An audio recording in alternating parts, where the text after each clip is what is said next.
The crow's hour. I've never been superstitious. I was raised with science, logic, and data. I teach physics at a technical school, and I often laugh at anything remotely paranormal. But that all changed 2 months ago, when I started hearing the crow. The first night was a Wednesday. I remember clearly because I was grading exams late. I closed my laptop and got ready for bed when the clock struck exactly 3:03 a.m. That's when I heard it. A harsh, guttural call that pierced through my closed window. I didn't think much of it. Probably just some bird out of season. But the next night, it happened again. Same time, same sound, same chill crawling down my spine. By the fourth night, I couldn't sleep. The crow always called between 3:03 and 3:13 a.m. 10 minutes, no more, no less. It never missed. I couldn't see it, but I felt it, like it wasn't just outside, but also inside my walls, inside my head. I started getting up, checking the windows, going down to the street, even wandering into the park behind my building. Nothing, just a sound, loud, suffocating, inescapable. It was like only I could hear it. I tried recording it, but my phone captured nothing. I saw a Yenti specialist just in case. Perfectly healthy. Yet the crow kept returning. Everything fell apart when people started dying. First it was Lucas, my neighbor on the 5th floor. Young guy, healthy, friendly. They found him dead in bed. No trauma, no visible cause. Just one odd detail. His digital watch had stopped at 3:13 a.m., exactly when the crow always fell silent. I said nothing. What could I say? That an invisible crow was killing people at night? 3 days later, it happened again. Mrs. Ramirez, 2nd floor. Same pattern. No signs of struggle. Her kitchen clock frozen at 3:13. I began keeping notes. I stopped sleeping. I just observed. Every night between 3:03 and 3:13, I felt it again, that weight in the air.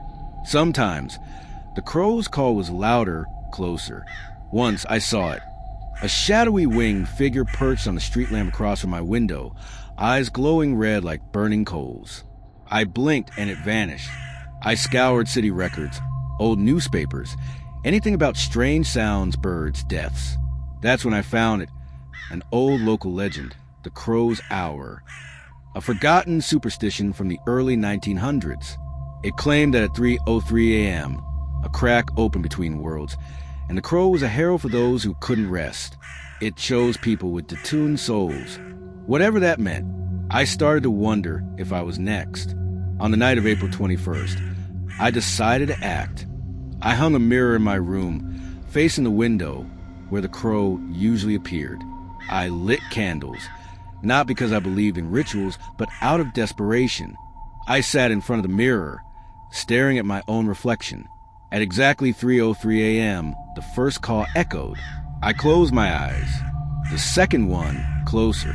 I opened them and saw my reflection, not matching my movements. I blinked, but it didn't. That was the first time I truly felt afraid. I tried to move, but couldn't. My body was frozen. The mirror fogged up from the inside, as if someone was breathing behind it. My reflection smiled. I didn't. The final call at 3:13 a.m. sounded like the world holding its breath. The mirror shattered. On its own, the power went out. I woke up on the floor at dawn, a numb buzz ringing in my ears. Since that night, the crow has returned, but the deaths continue. Last week, a young man across the street died. His digital clock, frozen at 3:13. That's no coincidence. It never is. I haven't gone back to work. I barely go outside. I've covered all mirrors, unplugged every clock, but it's useless. Sometimes just before dawn when the world is still and silent, I think I hear it again, far away, like a warning, and when the clock hits 3:03, I hold my breath, because I know, if the crow ever sings to me again, this time I won't wake up.